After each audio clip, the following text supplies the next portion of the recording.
noite a todos. Sejam muito bem-vindos à palestra em busca da iluminação interior através do autoconhecimento, com o nosso palestrante de honra, o Dr. Leonardo Machado. Lembrando que este evento ele está sendo promovido pelo MSP e pelo Grupo Seara da Luz. Se vocês quiserem saber mais sobre o movimento espírita, acompanhar os eventos, as atividades, visitem o nosso site, o mnsp.nl, ou então nas redes sociais, ou os sites dos grupos da Holanda, né? E o nosso programa hoje está assim. A palestra vai até umas 8h30, depois da exposição, o doutor Leonardo vai deixar uns 20 minutos para perguntas e respostas, né? Todo mundo já colocou o telefone no silencioso.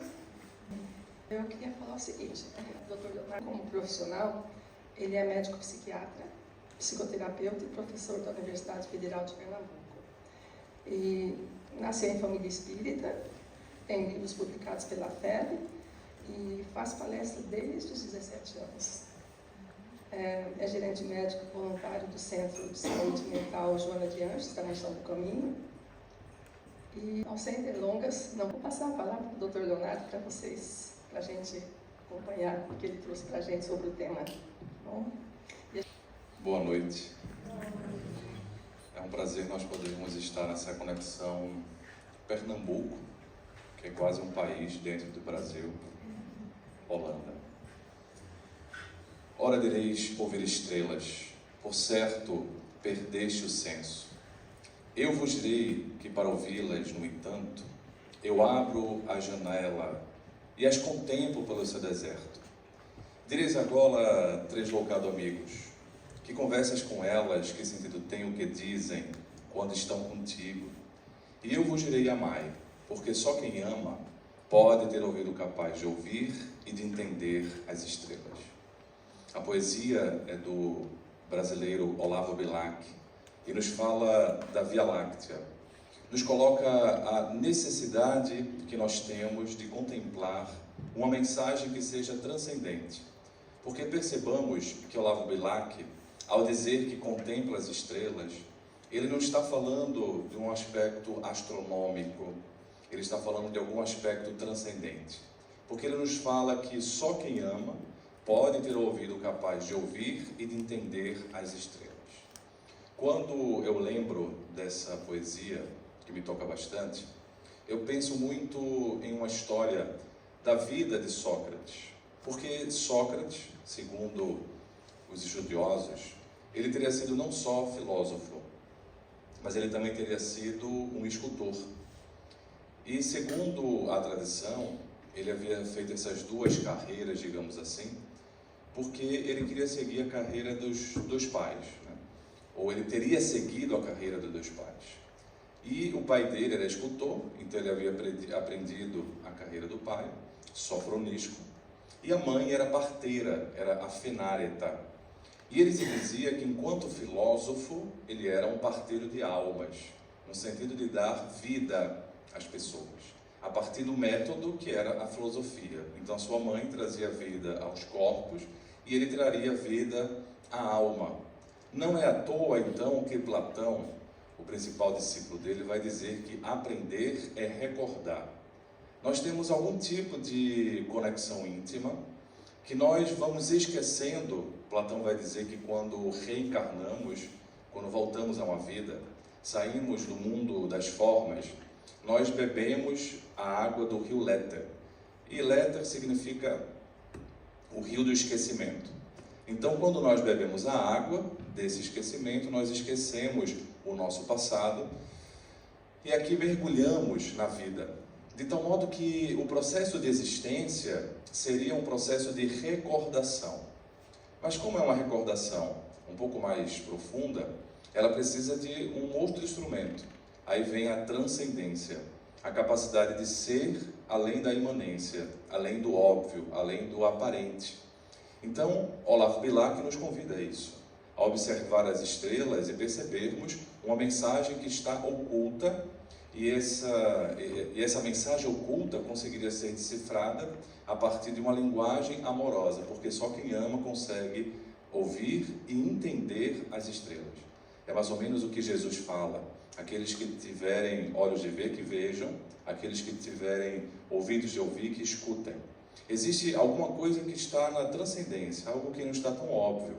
E nesse sentido, vale lembrar essa história de Sócrates. Não sabemos se digamos assim, verídica, mas ela traz um fundo de verdade muito encaixado com o que a gente vai pensar hoje. Porque enquanto filósofo, ele era parteiro, mas enquanto escultor, ele foi chamado certo dia, digamos, pelo administrador de Atenas, porque eles iam construir uma nova praça na cidade de Atenas. E essa praça seria em homenagem à deusa Atenas. Então ele teria que construir uma ninfa, sendo que essa ninfa, ou seja, uma estátua, ela deveria ser um bloco de mármore. E naquele dia ele estava lá, né, e o administrador manda entrar o mármore, mas era um mármore assim sem brilho, porque era um mármore ainda que precisava ser trabalhado com escopro, que é o escopro dos escultores, que consegue então transformar. Quando o bloco de mármore chega, Sócrates se admira e ele começa a se emocionar, e as pessoas ficam sem entender porque ele estava emocionado. Ele fica em silêncio e começa a trabalhar. Depois de um tempo relativamente curto, ele fala então que havia conseguido esculpir a ninfa. E quando traz a ninfa, né, ajudado pelas outras pessoas, e quando tira, né, o lenço, digamos, o lençol que encobria a ninfa, todos se admiram e começam a chorar, porque os gregos gostavam da arte, os gregos admiravam a arte. Então eles começaram a se emocionar, coisa que Sócrates havia feito no início.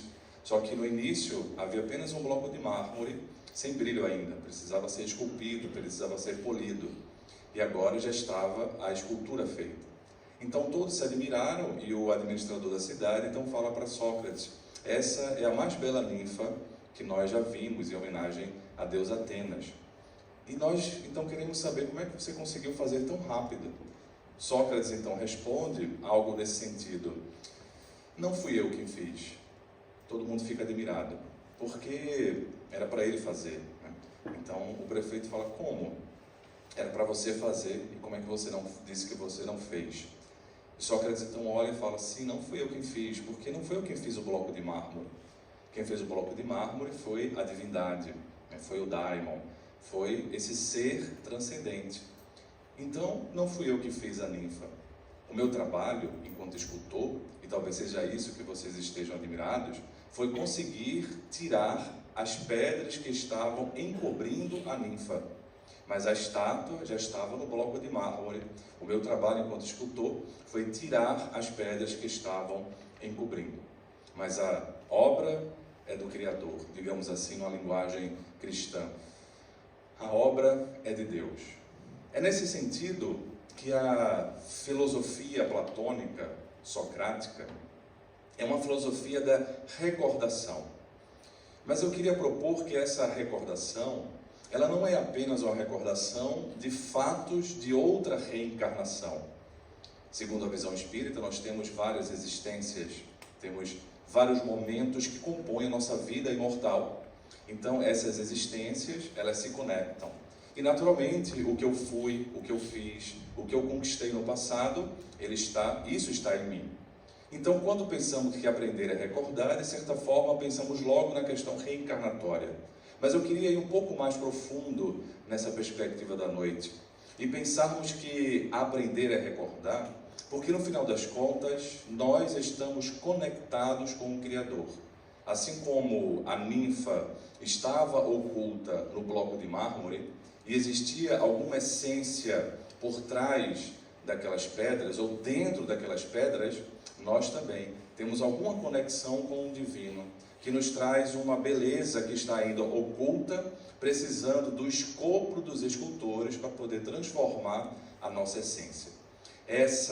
A nossa realidade é uma realidade essencial. Essa essência, segundo uma visão, digamos, psicológica, aliada com a visão espírita, pode ser chamada de self. essa essência que nos conecta, que é o próprio Deus em nós, é o próprio Cristo interno. Esse self, que seria a essência fundamental de todos nós, também é percebido por outras linguagens, né? Seria o si mesmo. Porém, ao longo das trajetórias reencarnatórias, nós vamos nos identificando com outros cenários, que são a nossa cultura, que são as coisas que nós vivenciamos nessa existência, na existência pretérita. Isso tudo faz com que a gente se identifique muito mais com o que a gente chama de ego, e essa é uma linguagem que Joana de Ângeles propõe, eu acho que é muito boa, porque simplifica. O modelo da personalidade humana, você tem vários, desde Freud até Jung, todos fizeram algum tipo de modelo da personalidade, né? Quando a gente pensa em id, e ego e superego, foi, digamos, a primeira tópica que Freud vai dizer tópica porque seriam tópicos, seriam andares, né, da nossa realidade mental. E aí Jung vai desdobrar, etc. Porém, se a gente pudesse simplificar com a visão que encaixa com a visão espírita, a gente poderia dividir a nossa personalidade, nosso ser, né, nessas duas realidades. O self, que é essa ninfa que está oculta nesse bloco de mármore, que é a essência divina que nos conecta ao Criador, e o ego, que seria a identificação que a gente vai fazendo na nossa reencarnação. Então, quando a Maria me apresentou hoje, ela apresentou um currículo médico, profissional, junto com alguma coisa do espiritismo que faço. Tudo isso me identifica enquanto personalidade chamada Leonardo Machado. Essa personalidade é o meu ego atual. Mas, para além disso, eu preciso ser além disso. Eu preciso construir uma identidade além disso. Uma identidade que me identifique com o que eu sou de fato. Então, nós temos o self, que seria essa realidade espiritual, que ainda precisa ser desabrochada. Ela existe, mas ela está oculta ainda. E nós temos o ego, que seria aquilo que a gente se identifica nas nossas personalidades quando nós reencarnamos. A gente se identifica muito com as questões culturais, as questões reencarnatórias. Isso é importante, porque tudo isso que a gente vive nessa existência, né, que faz a gente se identificar, faz parte de uma trajetória. E é importante mesmo se identificar com o ego em determinada medida, para poder fazer uma série de trabalhos no nível psicológico, faz parte. A grande questão é porque muitas vezes nós nos identificamos tanto com o que nós estamos, enquanto personalidade, enquanto, portanto, ego, do ponto de vista estrutural da mente, que nós acabamos perdendo o foco do que nós somos em realidade. E, portanto, nós ficamos presos no bloco de mármore, que ainda pode vir a ser algo mais belo. O bloco de mármore tem uma estrutura, tem uma função, mas ele pode adquirir uma outra realidade ainda mais profunda. Quando a gente pega uma visão oriental, a gente escuta muito falar o devir, ou o vir a ser. Esse vir a ser é uma outra realidade, que consegue então passar pelo ego, mas não se identificar de forma apegada com o ego. Para tanto, nós precisamos ter algum tipo de desapego, algum tipo de identificação com outra realidade. E essa identificação com essa realidade chamada self, ela vai nos levando a uma desidentificação com essa realidade chamada ego. Então é curioso que no trabalho de esculpir o escopo que a gente tem que fazer, tem que se valer, digamos assim, na nossa existência atual e nas futuras, etc. Esse escopo, esse instrumento que faz essa escultura interna, ela tem várias fases e tem várias funções. A primeira função que eu queria propor para vocês é a função da desidentificação. Se desidentificar do ego e começar a se identificar com o self. Então é curioso, porque a gente tem que fazer uma nova identificação. E é todo, portanto, um trabalho de ressignificação e é um trabalho de transcendência. Se a gente pensasse no início das teorias, né, da Grécia Antiga, a gente vai ter dois grandes, né, depois de Sócrates, Platão e Aristóteles.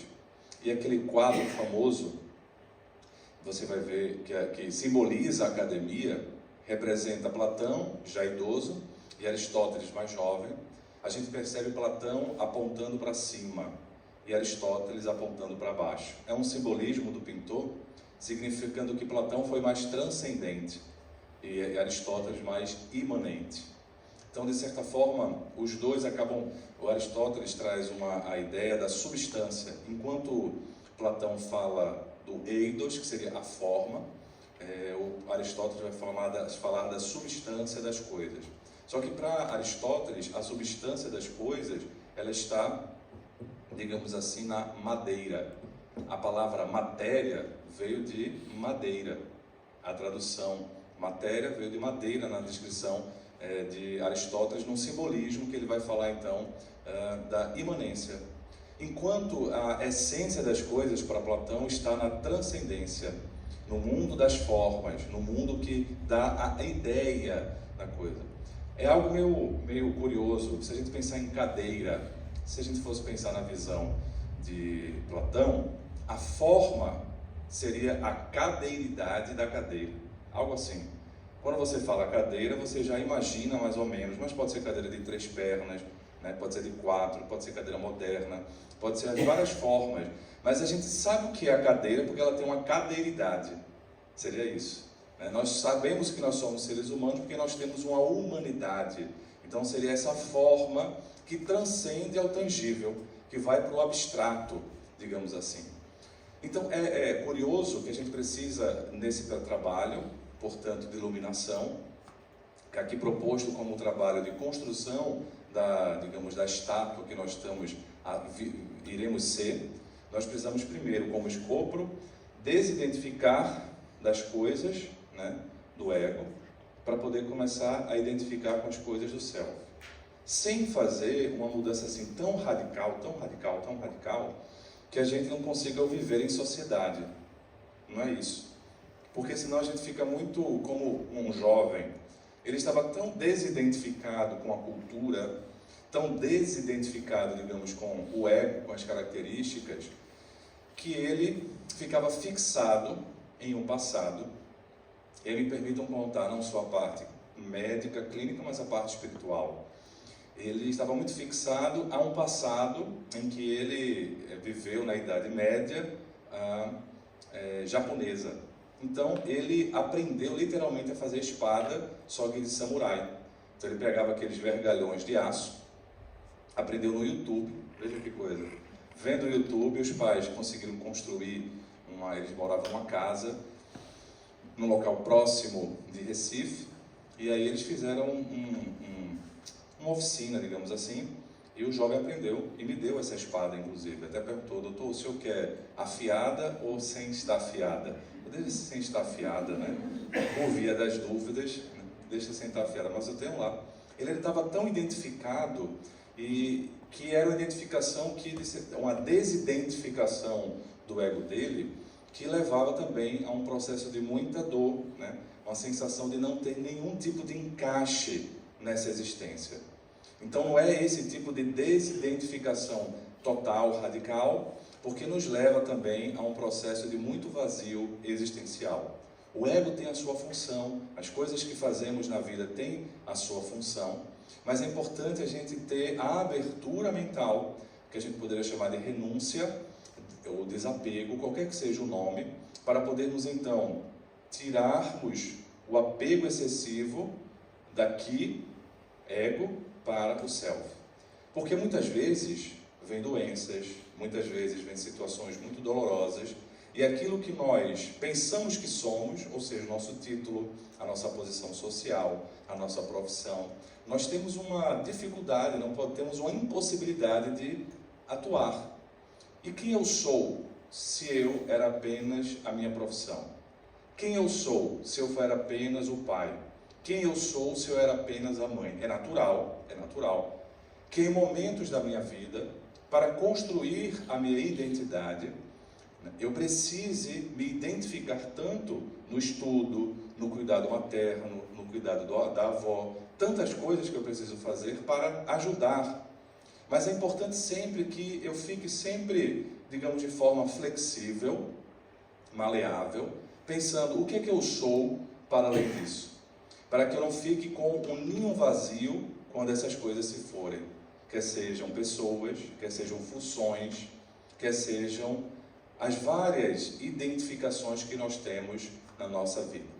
Esse é um processo fundamental, embora muito difícil, mas as coisas difíceis precisam ser lembradas para que a gente possa ir pensando e tentando fazer um exercício mental. Então, Joana de Ângeles, ela propõe literalmente isso, desidentificação. Desidentificação justamente com o ego, para a identificação com algo a mais, e esse processo de vir a ser, a gente chama no Espiritismo de evolução, né? Nós chamamos, dentro da visão espírita, uma evolução que fala de uma perfeição relativa, porque na visão espírita, a perfeição absoluta, só Deus, porque segundo falaram com Jesus, bom mestre, ele fala assim, por que me chamas de bom? Bom só o Pai.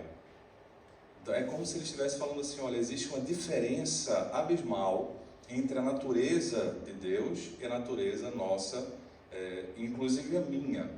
Então, se existe uma diferença abismal de Jesus para Deus, imagine de Jesus, né, para nós. Então, imaginemos assim, como é verdade essa ideia da perfeição relativa. Essa perfeição relativa a gente pode chamar, né, de um processo de evolução, que a gente, do ponto de vista psicológico, seria autorrealização. É um conceito que já está fora, veio da psicologia, quando a gente fala assim do Roberto Assagioli, que foi um psiquiatra italiano, que introduziu a psicanálise na Itália, foi aluno de Freud, mas desde que começou a sua trajetória, ele já pensou diferente da psicanálise e ampliou. E funda aquilo chamado de psicossíntese.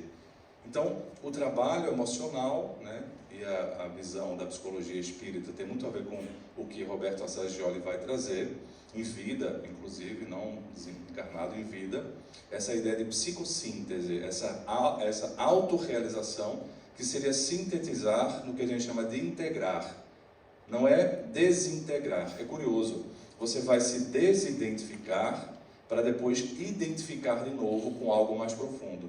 Você tem que, digamos, usar o escopo para fazer algum tipo de quebra, algum tipo de fissura, na linguagem que eu estou colocando de Sócrates, para quebrar a pedra e construir algo. Aí uma pessoa me falou assim, poxa, Léo, mas se eu desconstruir, não der tempo de construir de novo? Né? Ela ficou com medo, porque a reforma íntima que a gente colocaria seria isso. Outro me falou assim, mas Léo, também não sei se vai ter orçamento para fazer a reforma íntima toda. Então vou fazer pelo menos o reboco íntimo, né? Ou seja, a ideia de que não dá para fazer tudo, por isso que vem a ideia da reencarnação. Não dá para fazer tudo, seria até uma contraprodução, né? Que você está muito mais ligado ao perfeccionismo, você fica então preso a um perfeccionismo e não à perfectibilidade. A perfectibilidade da ideia de continuidade, da ideia de tempo. Portanto, precisamos, na visão espírita, de reencarnações para continuar todo esse processo. Ao mesmo tempo, é um processo que quanto mais a gente vai se desidentificando, você vai identificando. Então, vai desconstruindo, vai construindo. Não é uma coisa assim, eu vou desconstruir e vou construir. É mais ou menos como quem faz reforma e está morando na casa. Não dá para quebrar tudo, porque você tem que morar na casa. Então, você tem que dar um jeito ali de continuar. Então, é um processo que vai em paralelo. Mas a desidentificação, a gente pode fazer, digamos assim, exercícios, né? Então, assim, a proposta de Joana, pensar que eu estou, Leonardo, né? Eu estou médico psiquiatra, eu estou, todas as condições, eu estou. Tudo bem, no dia a dia pode ficar um pouco estranho, né? Você ficar falando, eu já tentei fazer isso com os colegas psiquiatras, você é o professor? Eu falei, eu estou. Mas você é ou não é? Eu falei, não, eu estou, professor. Aí eu pensava que eu era professor substituto. Então, para se dialogar no dia a dia, tudo bem, mas é importante o fundo, entendeu? A gente pode usar as imagens das palavras para poder também não ficar se comunicando de uma maneira muito, digamos, telepática, assim, né? Então a gente usa as palavras, mas entende que as palavras limitam, porque senão também ficamos que nem um filósofo antigo, sabendo que as palavras limitam, ele ficava calado e não falava nada. Então você tem que fazer algum tipo de comunicação, sabendo que a comunicação limita, mas ela é aquilo que a gente tem para poder fazer, né, para poder se instrumentalizar na existência. Nesse trabalho de iluminação, de autorrealização, que é um processo contínuo, eu queria também propor outros desafios, né, pensando em situações reais. E um desafio é a gente poder lidar com os nossos erros, lidar com as quedas, as dores, mas as dores que, assim, que foram erros mesmo, sabe? Coisas que não são assim, a gente se culpando a sociedade, os outros, coisas que a gente também falhou e a gente sente, mesmo que os outros também contribuíram. E é doloroso, mas isso me lembra de uma vez que uma jovem, ela veio, eu vou contar a história, mas sem contar muitos detalhes. Ela veio com um homem e o filho pequeno. E foi muito estranho, porque ela estava com um quadro depressivo muito pesado, muito difícil. Então, o homem queria que ela falasse isso lá, né? Ele, ela e o menino pequeno. Mas geralmente uma consulta com um psiquiatra não é muito bom uma criança pequena ficar, porque você não vai conseguir aprofundar os detalhes, né? Então, eu pedi que pudesse ficar com o menino lá fora, e era interessante que ele exercia uma espécie de controle ali, mas ele deixou, porque ele ficava com um certo medo, mas deixou e a gente começou a conversar. Eu passei a atender essa pessoa que estava com um quadro depressivo, um transtorno de pânico. Ela melhorou, né? Além da parte medicamentosa, fazíamos algum tipo de abordagem de psicoterapia. O tempo foi passando, e depois de cerca de 2 anos, ela então consegue contar um pouco da vida dela. E ela me disse assim: doutor, eu acho que no fundo vai ser muito difícil eu conseguir ficar bem como eu gostaria. Porque a minha história é mais ou menos assim.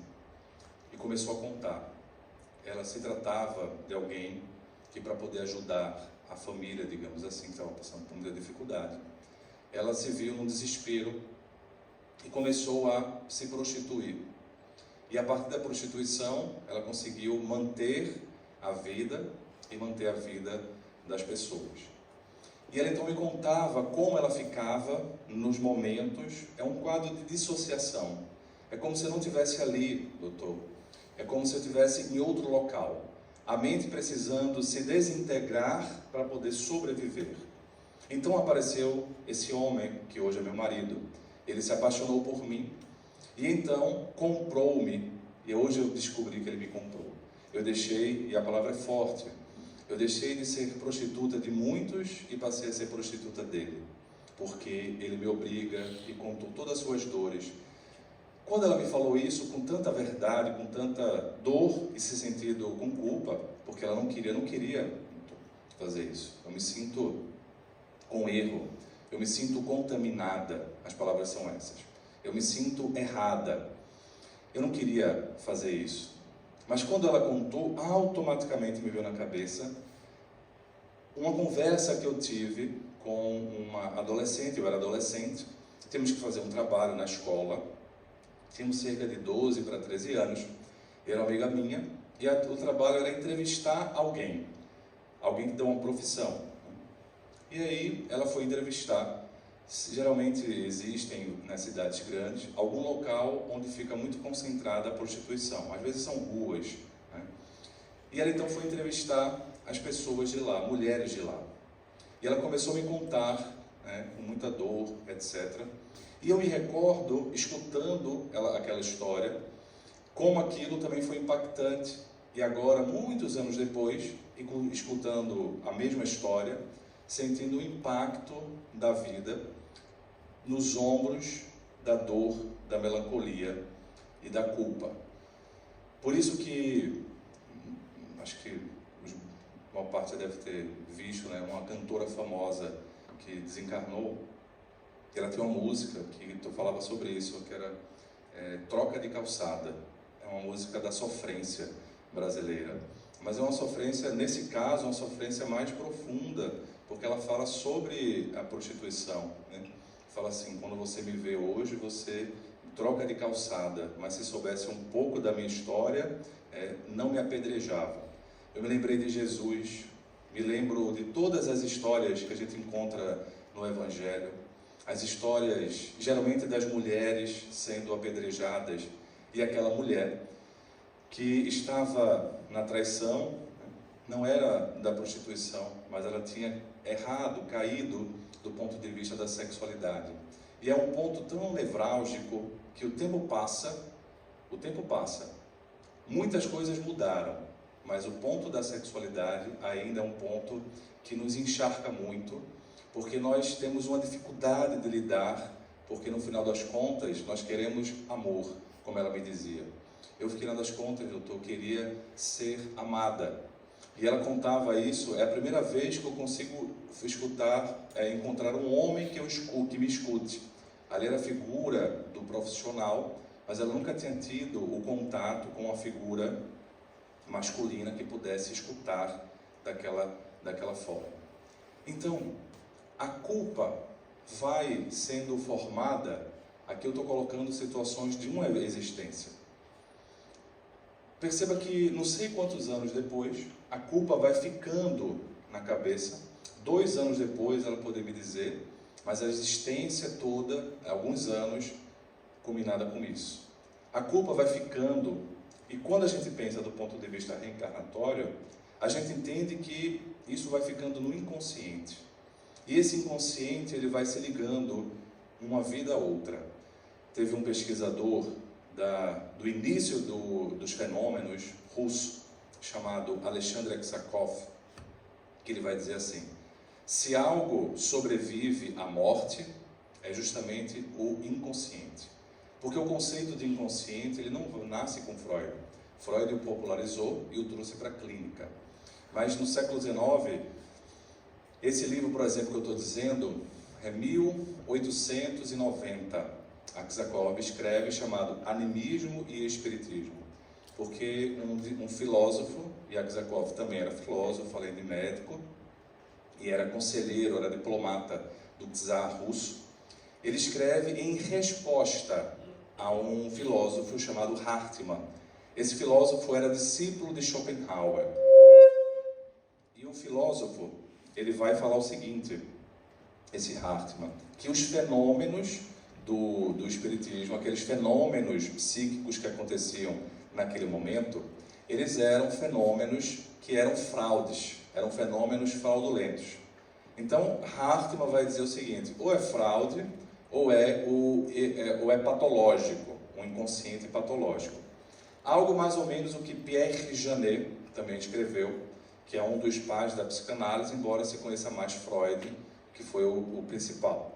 Mas o Hartmann, ele não estudou os fenômenos, ele não participou de nenhuma sessão, digamos, mediúnica, não viu nada, ele escreveu sobre, sem participar.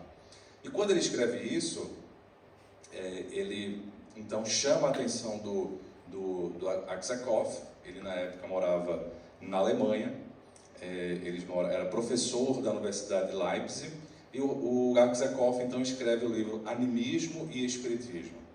E isso antes da obra de Freud, né? A primeira grande obra de Freud é a Interpretação dos Sonhos, de 1900, então foi 1890, e o termo inconsciente já está lá. Mas antes disso, você vê um filósofo chamado Plotino, que foi, digamos assim, um seguidor de Platão e fundou o neoplatonismo, e também já falava do inconsciente.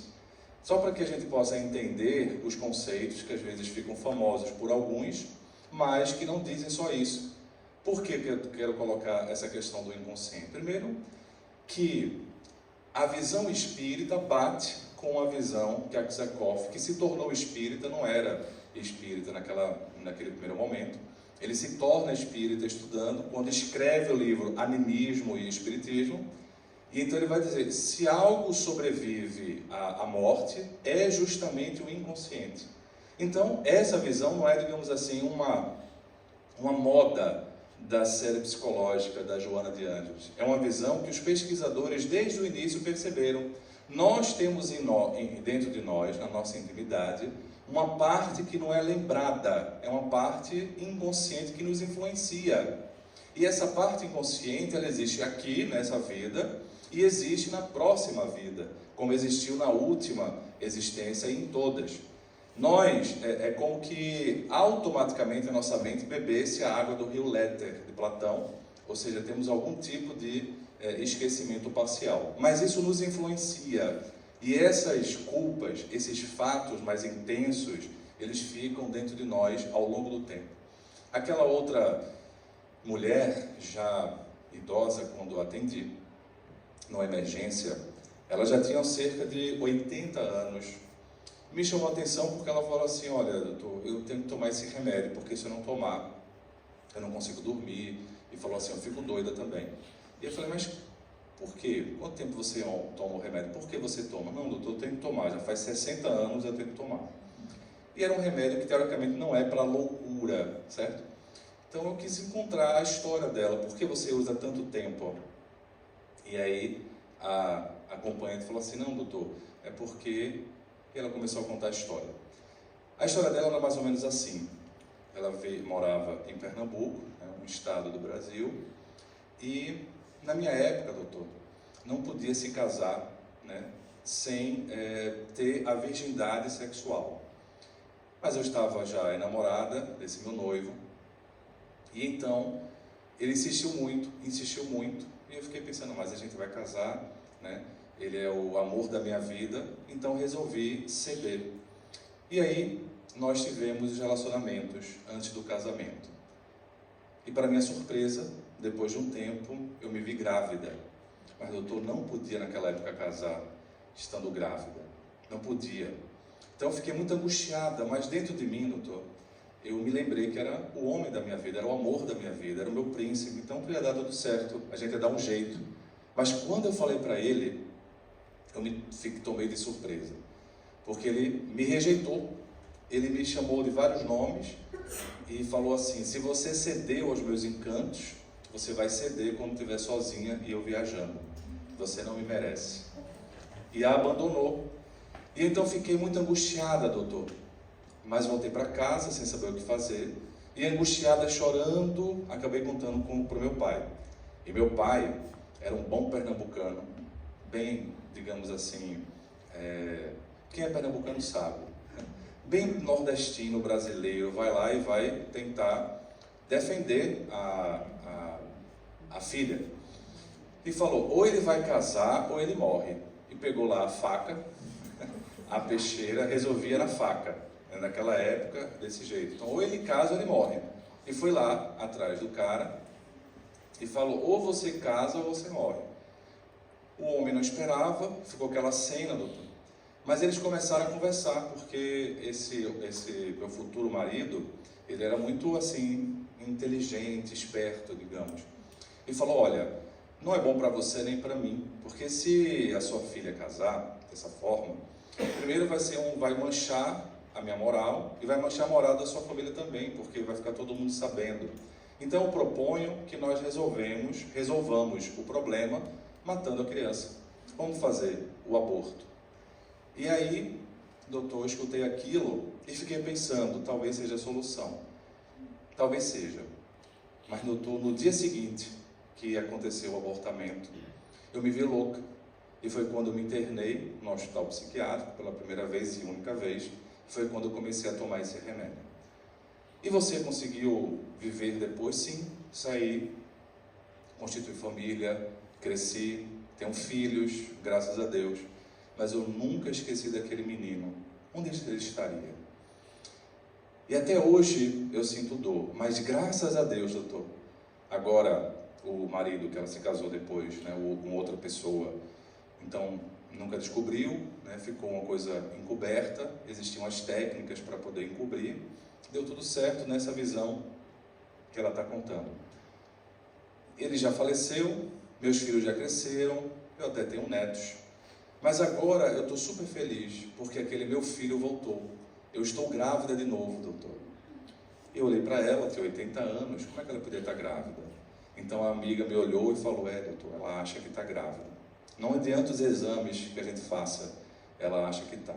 Ela então ficou tão feliz, e olhou assim para mim, olha aqui, doutor, e pediu para que eu colocasse a mão na barriga para sentir o chute da criança. 60 anos depois, um fato que gera uma dor, tanto de mágoa em relação às pessoas, o pai, uma pessoa que ela amava, que seria o seu esposo, quanto a culpa que ela guardava por não ter feito, como ela dizia, poder ter feito algo. A raiva, portanto, ela dá uma marca no nosso psiquismo, que vai ficando muito tempo. Então eu contei um fato, um segundo, mas eu vou contar um terceiro, que fala da reencarnação. Porque aquela outra mulher estava pela primeira vez sendo mãe. E quando o filho nasceu, ela então entrou, depois de alguns meses, em um quadro de depressão, uma depressão pós-parto. E eu tive a possibilidade de entender e de contato com a história reencarnatória e consegui entender o que é que acontecia, porque, enfim, os médios, enfim, o contato que tive, não tinha como eles saberem da história, e a história veio casada, veio confirmada. Pois bem, o que é que aconteceu? Com a depressão pós-parto, ela ficava vindo na cabeça, eu sou uma mãe ruim, eu sou uma mãe péssima, mas era tão forte, e a depressão pós-parto sempre é muito difícil, porque é um momento de alegria, é um momento de expectativas boas. Quando vem uma tristeza no meio da alegria, nós então vemos um quadro muito difícil, porque é uma presença indesejada. Mas além dessa presença de tristeza, ela começou a ter sintomas que a gente chama psicóticos, delírios. E qual era o delírio dela? Era como se fosse um conceito espírita de fascinação, uma ideia que não corresponde à realidade, mas que a razão não consegue quebrar só com argumento. Então, por mais que se dissesse para ela que ela não era uma boa mãe, que ela não tinha feito nada para poder se julgar uma mãe ruim, a cabeça dela não só fez isso, como também começou a ter uma ideia de que o leite dela estava contaminado. E ela não podia amamentar porque ia envenenar o próprio filho. E essa ideia completamente delirante precisou de tratamento, uma ótima pessoa, mas em outras existências ela havia cometido um crime que nunca conseguiu ser descoberto pela lei, mas de tentar envenenar um dos filhos, não todos, mas um dos filhos, 2 vezes, sem sucesso, ou seja, não conseguiu, por causa de um ódio que ela nutria de outras existências em relação a esse filho. Por quê? Porque esse filho, de fato, em outras existências, havia cometido um crime, matando a mãe dela. Veja o trama do destino.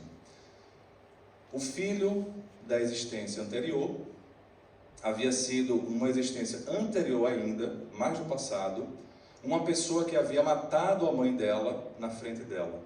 E ela havia visto a cena, e aquilo tinha ficado como uma fixação de raiva, uma ideia muito fixada, e ela não conseguia se desapegar dessa ideia, se desidentificar, se desfixar dessa ideia.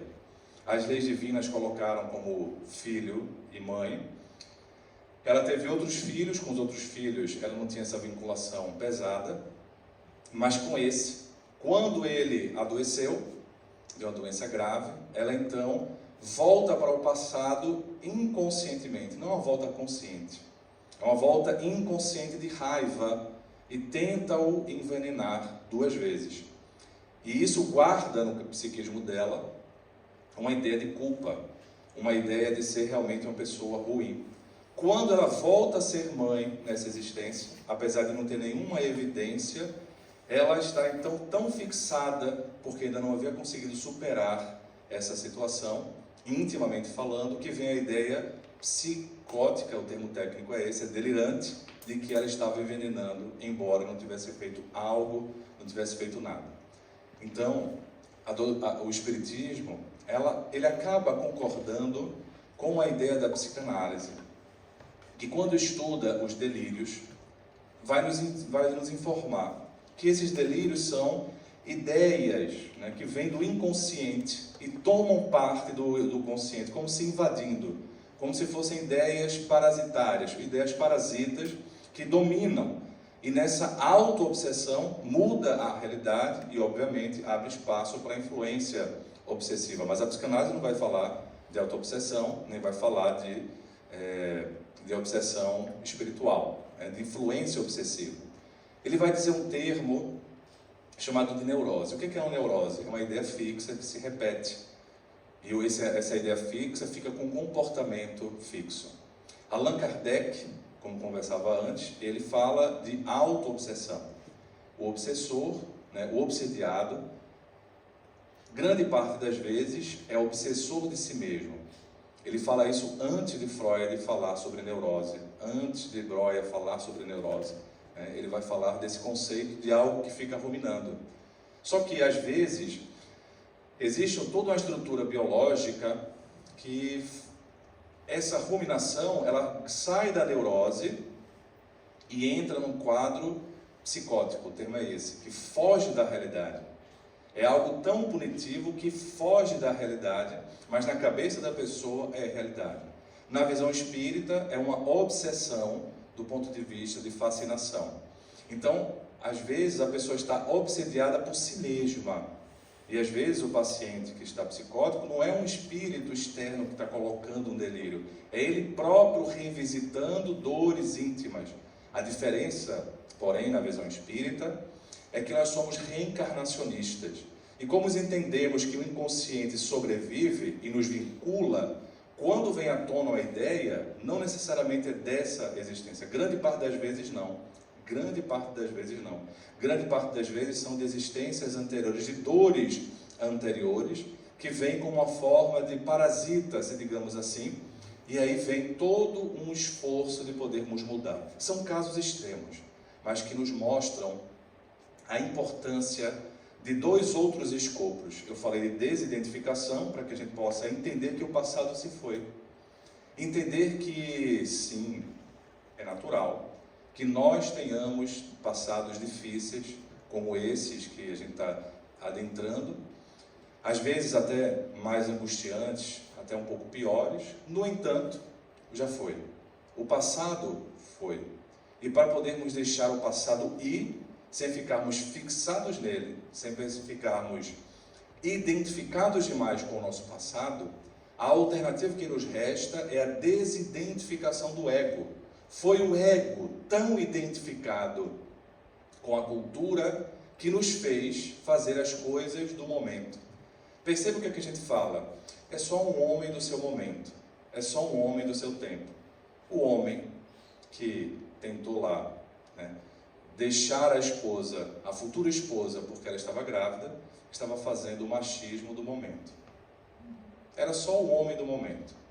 Se nós ficarmos sendo a pessoa do momento, a cultura do momento, a gente vai ficar aí tão identificado com o ego, que vai chegar nesse nível, e é isso que nós temos feito ao longo do tempo. Ficado no momento da nossa geração, fazendo as coisas, e temos andado, há uma música, andado com passos de formiga, sem vontade, devagar, por conta disso.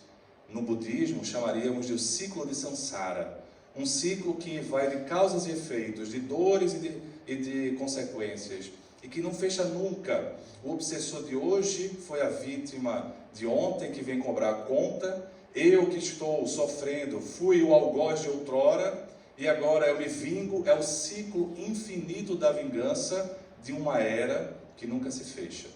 Então, para podermos nos desidentificar de uma forma mais profunda, a gente precisa também pensar numa transcendência, ou seja, sair um pouco do habitual e pensarmos em algo mais profundo. Platão diria a loucura do amor. Ele vai dizer que existem duas loucuras. A loucura, e estou me recordando muito disso porque, aliás, tem um teólogo, filósofo dessa cidade, Erasmus de Roterdã, que escreveu o Elogio à Loucura. Na época dele, mais ou menos 1530, o início do Renascimento, Ele vai acusar, ele vai, digamos assim, fazer um livro que ficou famoso, né? Uma sátira às loucuras do seu tempo, né? Ou seja, as coisas que não fazem sentido. Essa é uma loucura do tempo, e quantas loucuras do nosso tempo. Para podermos então sair dessa loucura do tempo que nos aprisiona, a gente precisa entrar em uma outra loucura. Platão vai dizer a loucura do amor. É algo muito louco no sentido de ser fora da caixa, no sentido de ser, digamos assim, não convencional, pensarmos em Jesus falando na cruz, né? Falando ali no final da sua existência: eu venci o mundo. Tende confiança, porque eu venci o mundo. Só alguém tendo um paradigma totalmente diferente para poder afirmar essas coisas. É preciso, portanto, sair do habitual para podermos nos identificar com a outra realidade. E essa desidentificação tem a ver com outras palavras que eu queria traduzir: perdão, auto-perdão, compaixão, autocompaixão. No final das contas é isso.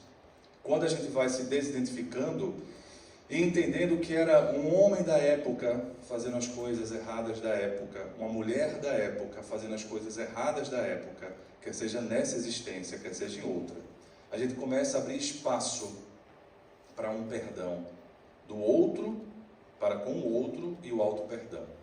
Porque uma das coisas que eu mais enfatizei hoje, que nos aprisiona no trabalho de autoiluminação, é a raiva.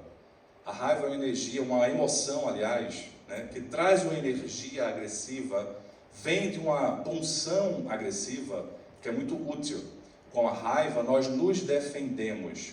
A raiva, porém, precisa ser sublimada em uma raiva transformada em coragem, uma energia agressiva transformada em bravura, coragem de transcender e sair da lógica de um tempo, de uma loucura de um tempo, e buscar um outro tipo de loucura que seja amorosa e, portanto, transcendente. Tem que ter coragem, tem que ter uma energia agressiva transformada de uma maneira saudável, sublimada. Então, a raiva vem dessa energia agressiva. Quando ela sai da medida, ela se transforma em uma raiva ruminante, uma raiva que é culpa, uma raiva direcionada a mim, porque eu entendi que eu errei, eu fico com culpa. Uma raiva direcionada ao outro, porque o outro errou comigo, eu fico com mágoa.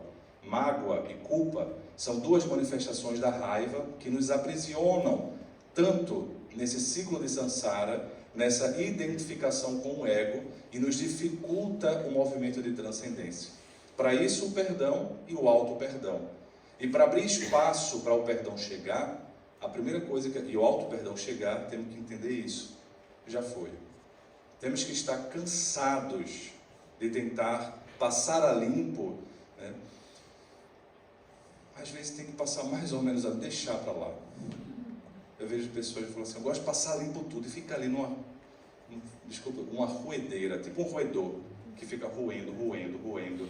Aqui é passar tanto a limpo, às vezes tem que, sabe, deixa estar. Entende que as coisas foram como foram, agora é o momento de renovar. Entender que sim, eu errei, porque compaixão vem num trabalho de algo que necessariamente não é um erro, mas existem coisas que são erradas. O engodo da nossa atualidade, psicologizante demais, psiquiatrizante demais, é, digamos assim, normalizar tudo a ponto de não existir nenhum tipo de equívoco. Existe. Esse equívoco está em nós, a gente sabe. Então não adianta se enganar, porque, como diz uma música brasileira, mentir para si mesmo é sempre a pior mentira, porque nos prende nessa ilusão e a ideia é transcender. Então há sim o erro, e por isso tem que ter o perdão. Se não tivesse a necessidade do perdão, afinal de contas nós não somos Deus, né? A gente é engraçado, a gente não estou com raiva não, só sou triste. Conversa, está com raiva e triste, né? Não preciso perdoar porque eu nem fiquei com raiva, como se a gente fosse Deus, né? O perdão de Deus é outra coisa. Então, o perdão, o auto-perdão, é um passo diferente da compaixão, porque a compaixão tem a ver com algo que é o amor, digamos assim. A compaixão tem a ver com um fato que nem sempre é equivocado, é um fato. Perdão não, tem a ver com um fato que é erro. Perdão tem a ver com um equívoco, tem a ver com um desregramento a uma lei. Então ele acaba sendo até um pouco mais difícil, e terapeuticamente falando, só dá para falar de perdão se você fala de raiva. Porque senão a gente fica se enganando. É interessante, só para que vocês saibam, do ponto de vista de terapia, a gente fala assim, o momento, a carta de perdão. Mas só dá certo fazer uma carta de perdão se antes fizer uma carta de raiva. Só que não vai fazer em casa sozinho, né? Para não entrar, eu fiz porque eu escutei numa palestra, não. Isso é junto com alguém, colocando para fora, é o espaço do desabafo. Veja que desde que o tempo existe e as religiões existem, foi criado um espaço do confessionário, um espaço de contar, de falar, colocar para fora, colocar em palavras, tanto a culpa quanto a mágoa. Curiosamente, muitas vezes, só quando você faz a carta da mágoa, ou a carta da culpa, ou a carta da raiva de forma genérica, muitas vezes o perdão já vem. Às vezes é só colocar para fora, que a coisa assim agora já passou. E aí a carta do perdão é super tranquila de fazer. Várias vezes já vi isso. Porque às vezes o medo é de fazer contato com essa emoção, porque a gente tem medo do que a gente vai fazer. Então, se eu perceber, eu vou lá e mato. A gente fica com medo da nossa atitude. E de fato, a gente já fez muitos equívocos ao entrar em contato com essa emoção. Por isso que uma desidentificação fundamental é feita com o perdão. É feita com o auto-perdão. Não dá para, na altura do nosso campeonato, do ponto de vista reencarnatório, com tantas existências, nós imaginarmos que o amor vai vir de uma forma assim muito sublimada. O amor começa com o perdão e sublima-se com o perdão e com o auto-perdão. Devido à nossa trajetória de tantas dificuldades culturais, tanta história, quantas guerras a gente não vê hoje ainda, quantas promessas de guerra por causa desse ciclo de samsara da vingança, e a gente não consegue se perdoar. Não dá para falar de autoiluminação, não dá para falar de espiritismo, não dá para falar de evolução, se não colocarmos na pauta do amor a urgência do escopro dos escultores que transformam essas pedras que somos em flores e em carraras de eleição, se não falarmos de perdão e de auto-perdão. É o principal processo de desidentificação, ou melhor, é a principal consequência que a desidentificação do ego nos leva. Quando levamos ao self, entendemos, quando começamos a vislumbrar o self, começamos a entender um pouco mais a mensagem profunda de Jesus, e por isso que ele enfatiza tantas vezes para Pedro e para tanto, perdoa 70 vezes 7 vezes, cada equívoco, porque esse espírito volta, essa mãe volta a reencarnar-se, esse filho volta a reencarnar, e às vezes ele volta a errar, ela volta a errar, e você vai ter o trabalho de perdoar infinitamente. Por quê? Porque isso vai nos liberando, vai criando uma certa couraça diferente, e a gente vai se habilitando a novos passos. O processo, portanto, não dá para ser de um dia para o outro, né? A gente vai fazendo um reboco, vai fazendo um projeto de construção, mas passa por esses passos. Como eu prometi que a gente vai fazer perguntas, eu vou dar uma pausa, a gente respira, vocês fazem questões, e aí depois eu finalizo, tá bom? Vou deixar. Agora faz logo, porque a timidez faz a gente perder tempo às vezes.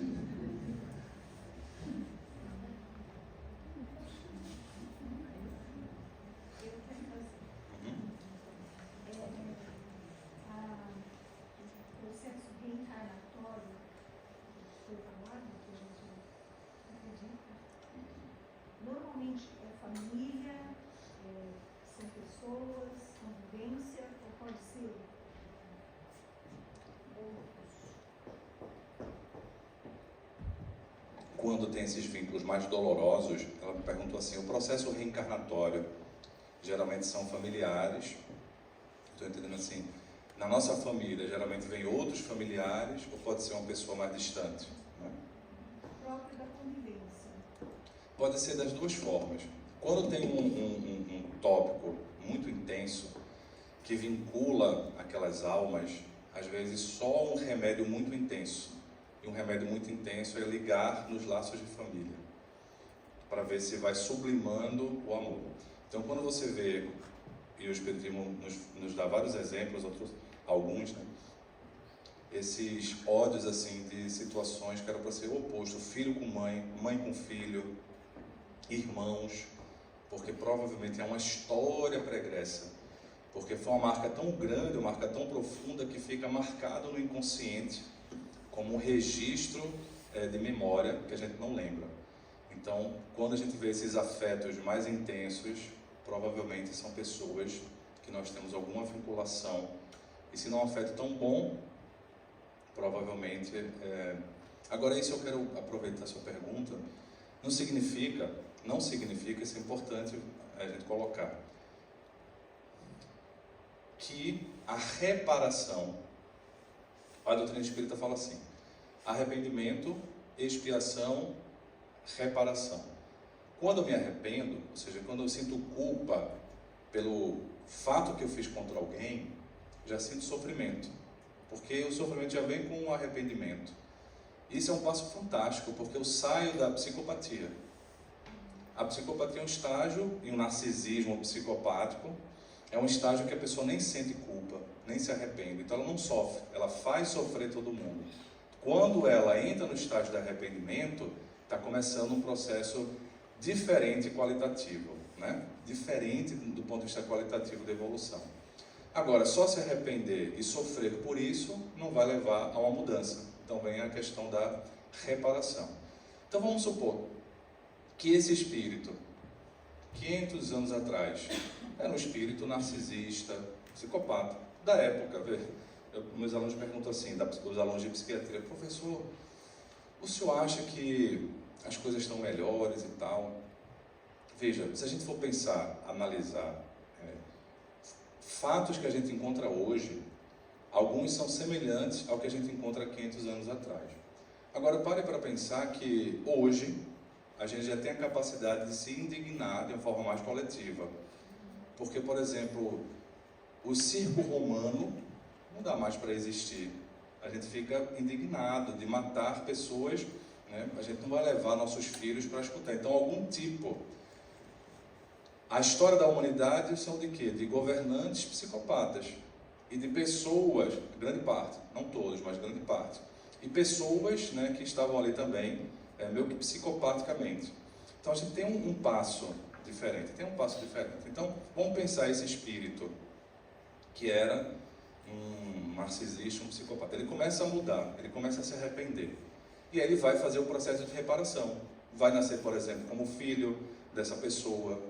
E aí ele perdoa essa pessoa, ou ele ama essa pessoa como mãe, ajuda. Mas essa pessoa está lá na vingança. A reparação dele não depende do perdão do outro. Porque se fosse assim, a gente ficava masoquisticamente dependendo do outro querer evoluir ou não. Então chega uma hora que o outro começa a criar um débito. Eu gosto de usar essa balança assim. Imagina a justiça, né? A balança. Então quando eu erro com o outro, vamos supor que o meu peso vai lá para baixo, que eu fico cheio de culpa. Aí eu começo a quitar o meu débito com uma harmonia universal. Começa a me transcender. O outro não precisava se equivocar, porque a balança pode ficar meio a meio, não pode? Se o outro começa a se equivocar e não entra no perdão, ele vai baixar, porque ele começa a entrar no débito.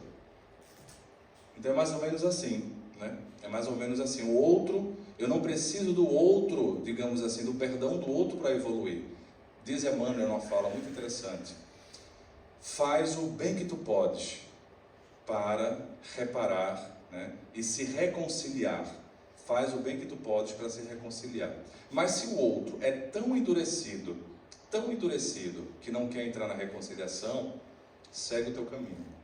Ou seja, a nossa evolução não depende do outro deixar a gente evoluir. Basicamente é isso.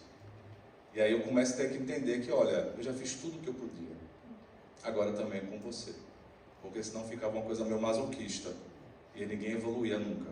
Faz sentido essa... Obrigada. Nada.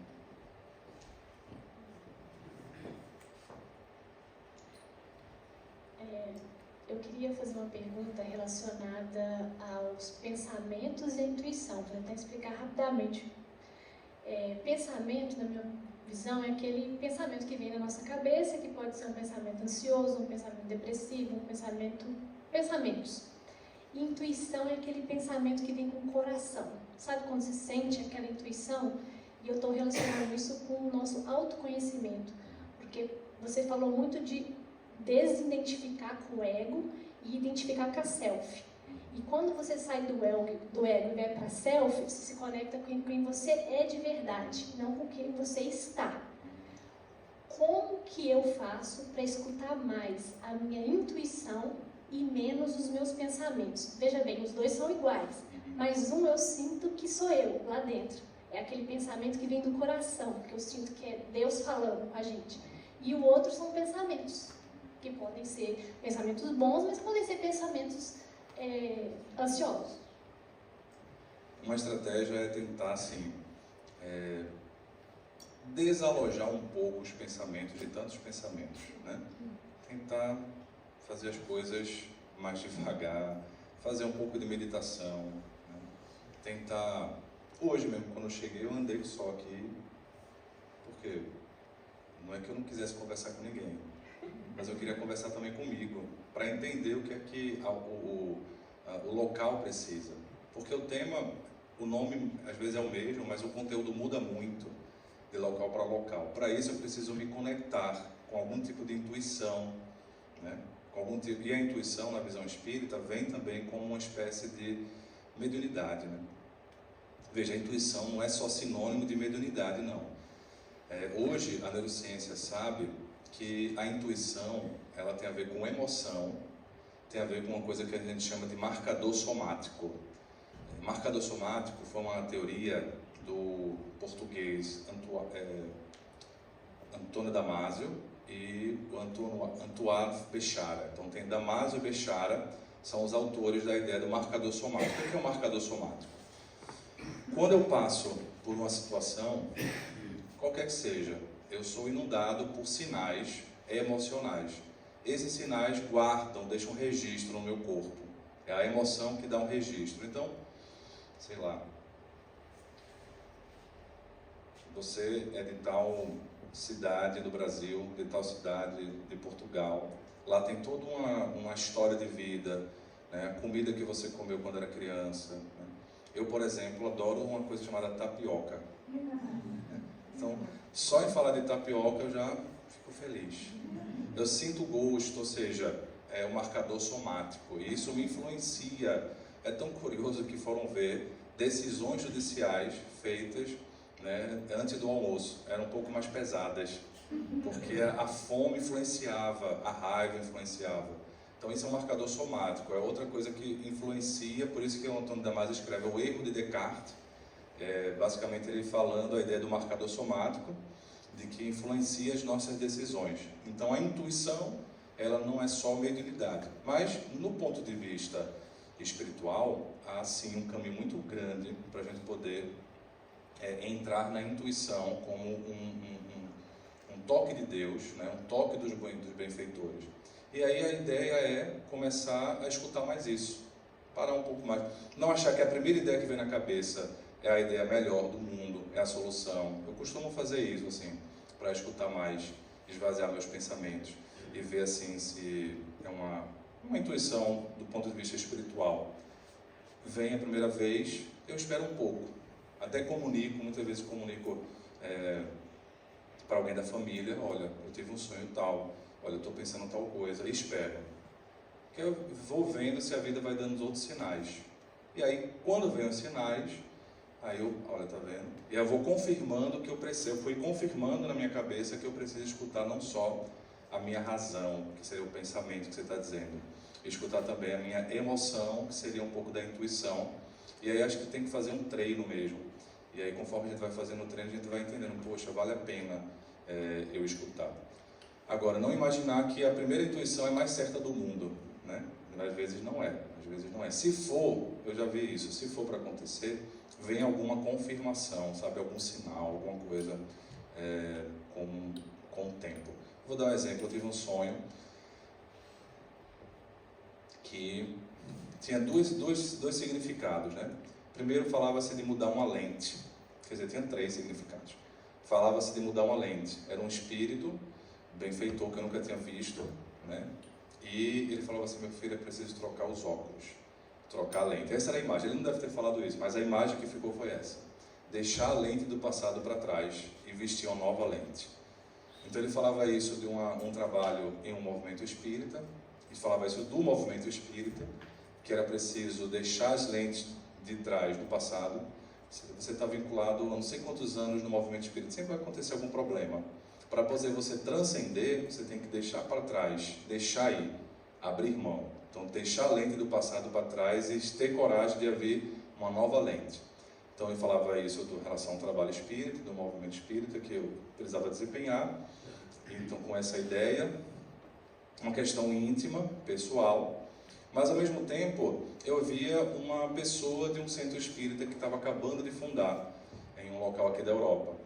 E eu, então, fiquei bem, porque eu vi assim como se fosse um local perigoso e que tem que falar para ela que era lá mesmo que ela tem que ficar. Mas eu fiquei assim, esperando, vou ligar para ela e dizer isso. Aí ela mandou uma mensagem: olha, então eu acho que eu vou ter que falar. Aí liguei, falei com ela, e ela então me contou que descobriu, depois que conseguiu a sede, que era um local complicado em relação a drogas. Então ela estava com medo. E aí eu falei: olha, então eu vou lhe contar o sonho. Contei o sonho todo. Eu não estava mentindo, porque eu sempre conto para alguém, lembra?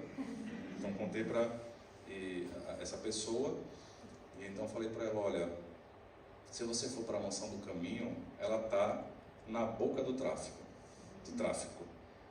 Boa parte das vezes a gente está no local mais complicadinho do ponto de vista do tráfico de drogas, digamos assim, fisicamente, ou às vezes também do tráfego de perturbações, porque é o nosso papel também. Então, eu não sabia que estava acontecendo isso. Então, assim, veio uma intuição pelo sonho, eu espero, e aí já fui aprendendo a esperar algum sinal. Eu daria essa sugestão prática. Para não entrar muito na coisa teórica, eu vou dar essa sugestão prática. Eu tenho uma pergunta também. O tema da palestra chamou muita atenção, né? O autoconhecimento, meu autoconhecimento. Então, eu quero saber se existem práticas diárias e quais são essas práticas diárias que você recomendaria para que facilitasse essa busca pela iluminação interior. Eu vou dizer assim, o que é que eu já fiz, né? Eu já fiz terapia pessoal, porque como psiquiatra e psicoterapeuta, atendendo pessoas, a gente sempre é recomendado.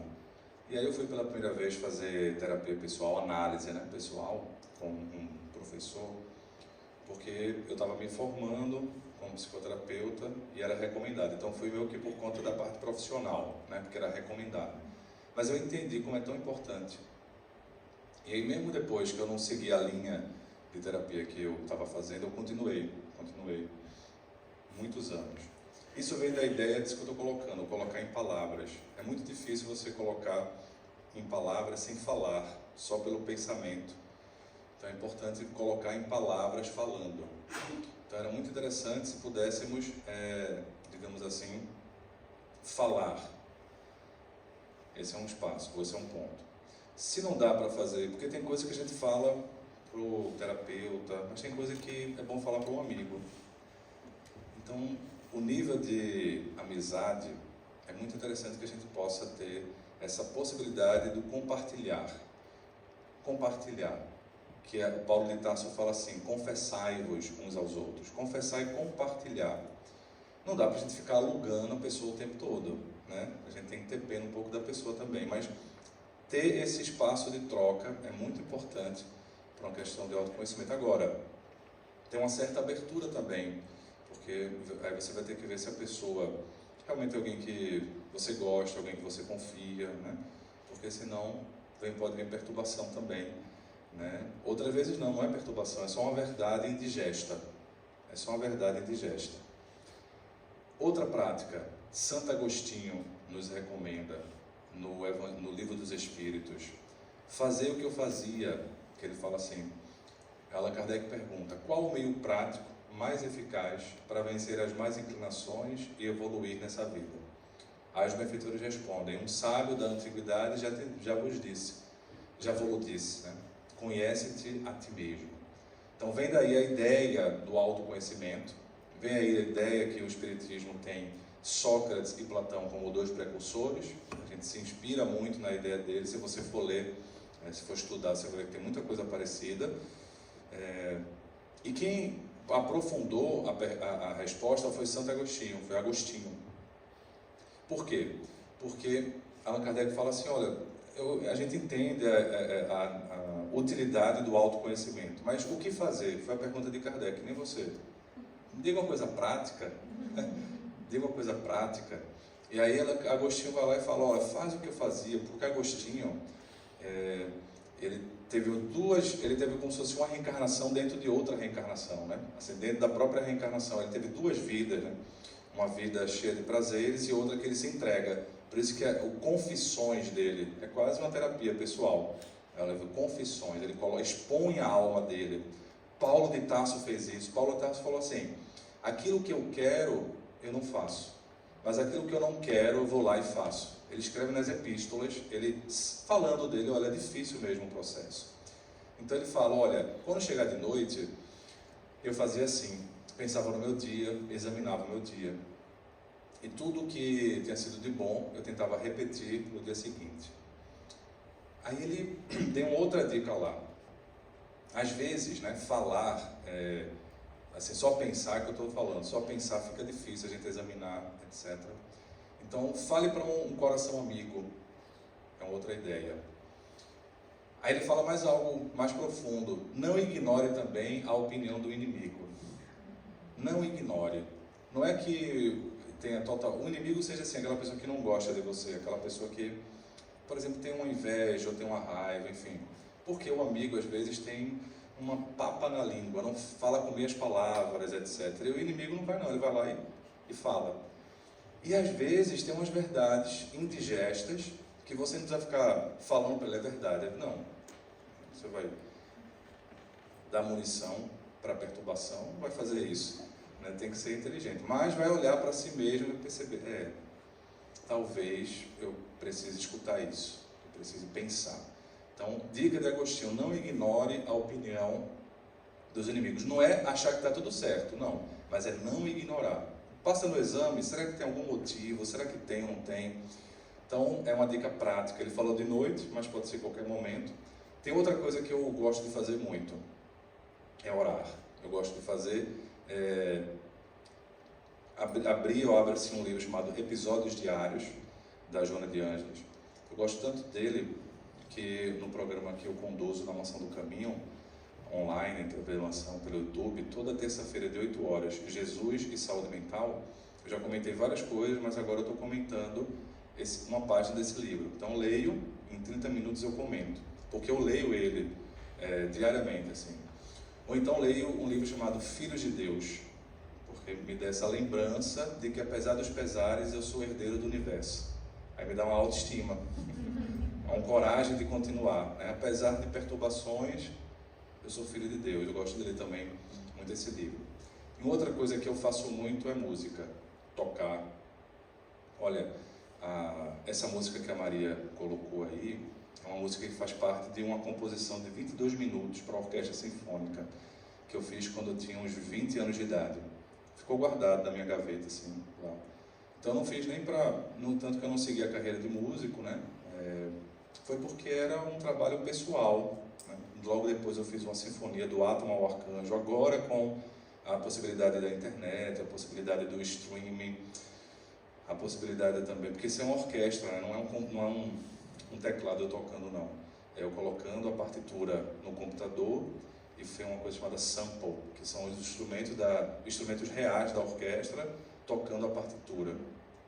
Então, com a tecnologia me possibilitou, e aí, mas eu sempre fiz isso como uma espécie de meditação, assim, né? Uma espécie de autoconhecimento. Então, eu uso muito a música, perguntando uma coisa que eu faço, é isso, escutar música. Eu, de vez em quando, hoje citei poesias, não foi por quê? Porque eu também fico com uma poesia na minha cabeça, pensando, né? Você bota uma música, eu gosto muito de Legião Urbana, por exemplo. Aí eu fico lá, boto uma música dele, aí fico escutando. Até meus filhos já decoram, né? Porque aí eu fico escutando assim. Então eu sou até um pouco repetitivo na escuta, porque eu tento esmiuçar as mensagens. Tá cheio de coisa prática, de tanto agostinho e coisas práticas do dia a dia também. Tudo isso ajuda a gente a se conhecer um pouco mais, entender quais são os pensamentos que vêm. E também não só isso, tentar mudar um pouco a nossa psicosfera, o hábito mental, que seria o que você perguntou, né? Mudar um pouco o pensamento para entrar numa esfera intuitiva. A música ajuda muito porque ela é emoção, né? Tem uns artigos que falam assim, a música é o alimento do cérebro, porque ela é emocional, né? Ela tem alguma coisa da emoção mais intensa. Antes de passar o microfone para a próxima pergunta da Mônica, eu também gosto muito de música. Essas músicas estão na internet? A gente agora ficou curioso de...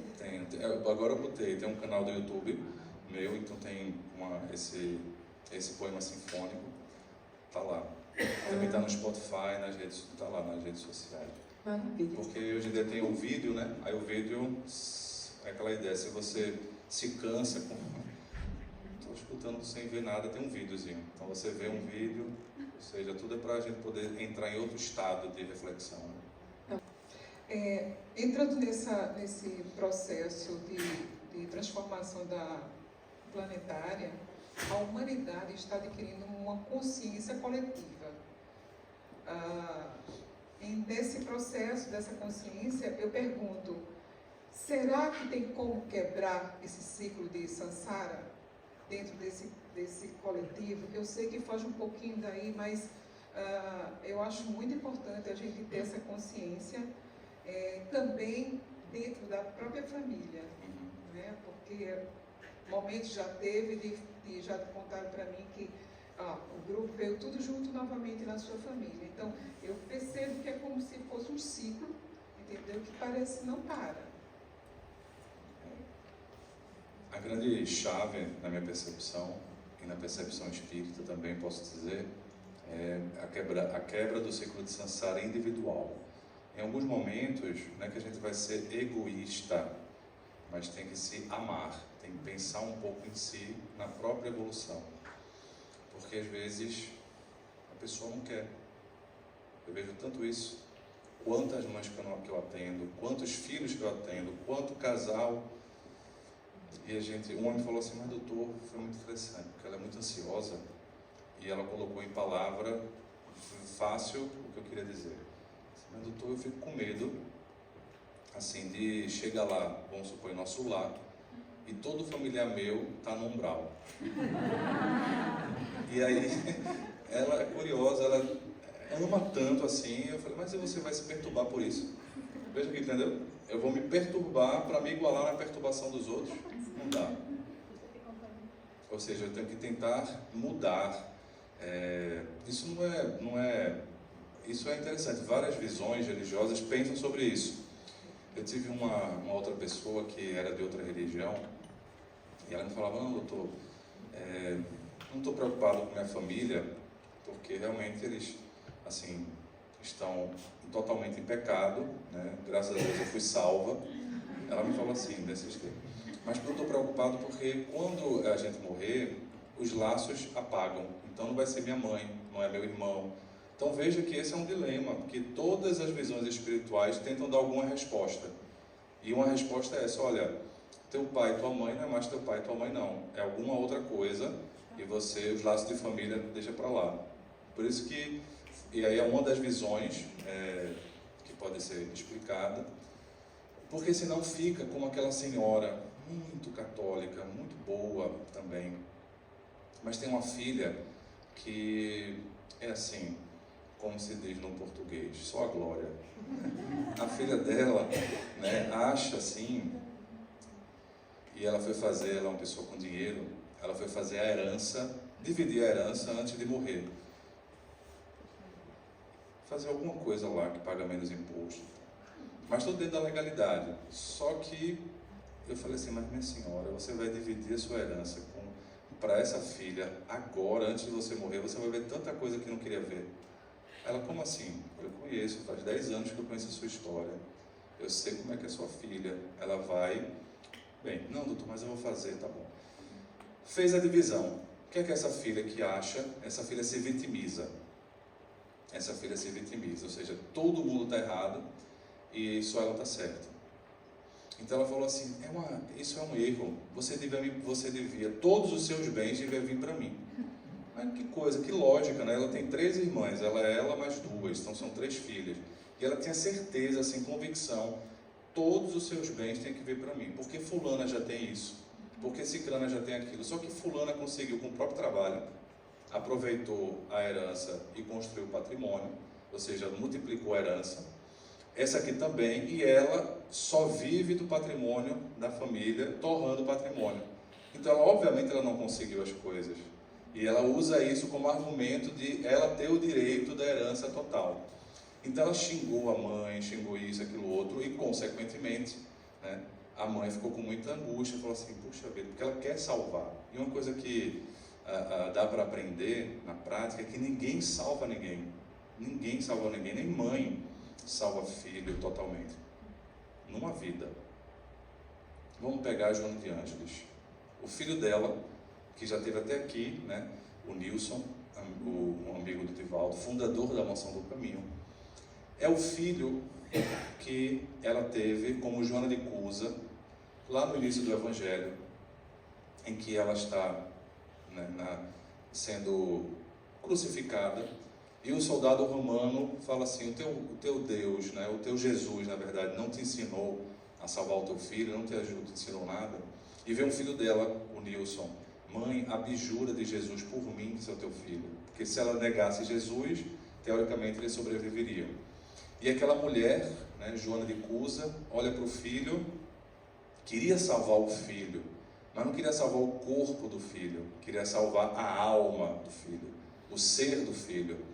E tem a coragem de dizer assim para o soldado, o meu Jesus ensinou a te perdoar e te amar. E ela então morre em holocausto. E continua ajudando. Agora ela vai evoluindo. Ela não para a evolução para poder os outros filhos evoluir. Ela vai evoluindo, vai fazendo o trabalho dela, reencarna outras vezes, sem esse filho, né, estando junto dela. Outras vezes está mais próximo, mas não como filho. Até que ele consegue dar um passo fundamental. Então veja, ninguém salva ninguém em uma vida. Ninguém salva ninguém também do ponto de vista de reencarnações. Agora, com paciência, entendendo que a reforma íntima é algo duradouro, prolongado, a gente pode pensar em outras existências e insistir nesse aspecto.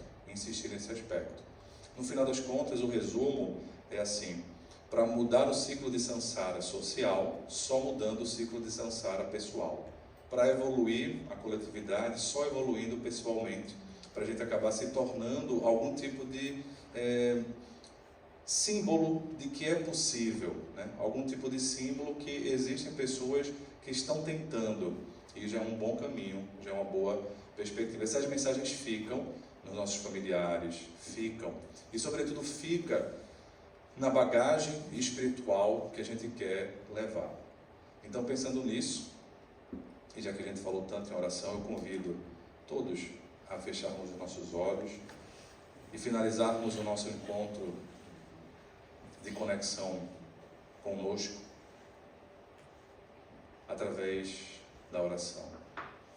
E podermos então dizer, amado Mestre Jesus, Tu que és o caminho da verdade para a vida com Deus, Tu nos disseste, certa feita, que onde estivessem 2 ou mais pessoas reunidas em Teu nome, Tu aí estarias. É por isso que aqui estamos, nos vinculando, nos reunindo, compartilhando experiências, compartilhando aspirações. Temos a aspiração, Senhor, de evoluir. temos a ambição de crescer espiritualmente. Humildemente te pedimos a força da coragem, do perdão, da persistência, de não titubearmos sem parar, mesmo que os joelhos cambaleantes continuarmos.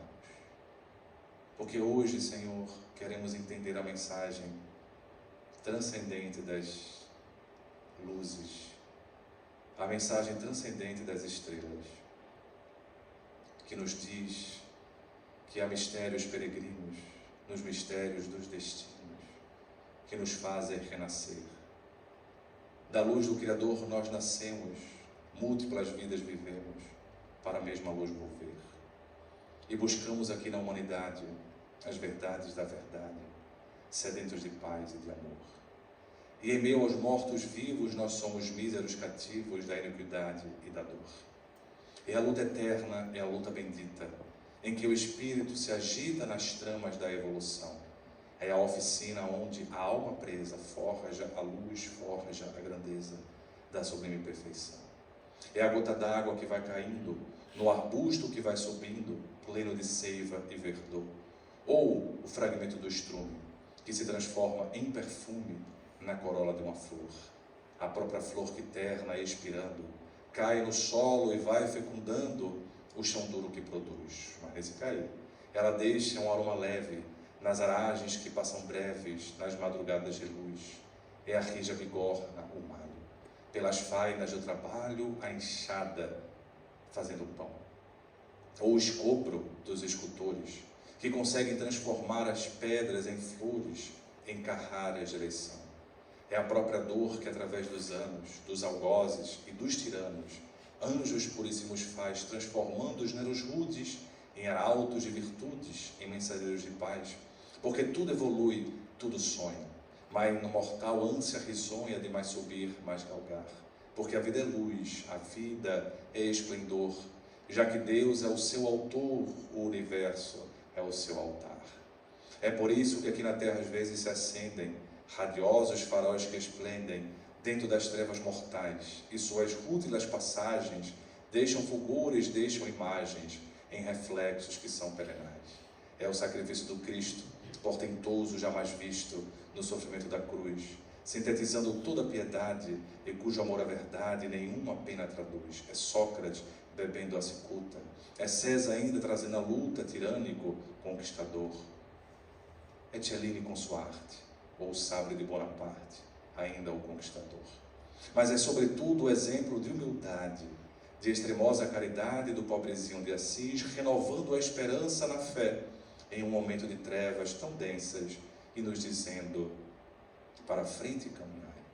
Benditos sejam aqueles que semeiam o bem, benditos sejam aqueles que espalham a luz, porque eles também um dia encontrarão a alegria que tanto desejam nas sendas da evolução. É por isso que, apesar de não atingirem o cume que desejam, conseguem escutar um pouco uma voz excelsa que ressoa e ecoa no coração da nossa intimidade, ecoando no universo inteiro e nos dizendo, para frente caminhar. Porque o amor é a luz a que se alcança. Tenhamos, portanto, queridos amigos, queremos ter paz, fé, esperança e marchar. Que possamos marchar na caminhada da vida com os passos incertos ao rumo desse país da perfeição, fazendo tudo o que for possível dentro da ética do amor, para podermos entender que vale a pena amar. Muito obrigado, Senhor da vida. Muito obrigado pela possibilidade de estar em Teu serviço, estar reencarnado. Muito obrigado por estarmos aqui. Em Teu santo nome, ilumina nossos filhos, nossos entes queridos, Senhor, que tanto causam impacto em nossos corações. Que um pouco desse bem-estar que agora sentimos, eles possam sentir onde quer que estejam, nesse país ou em outro, porque a força do amor não tem fronteiras. Ilumina, portanto, Senhor, aquelas pessoas que nós tanto amamos, mas também te pedimos, ilumina aquelas que não gostam de nós, para que possam entender um dia que estamos modificados, estamos diferentes, a caminho do Teu amor. Que assim seja, Senhor. Que assim seja. Gratidão.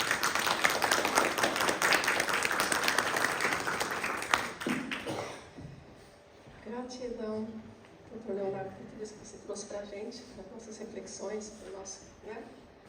E quem sabe, pôr em prática, né? Gente, queria agradecer a presença de todos vocês, a Gigi e a equipe dela, os voluntários aí de outros, fazem parte de outros grupos, né? Nesse momento, vocês fizeram o possível que isso acontecesse aqui, né? Gratidão imensa.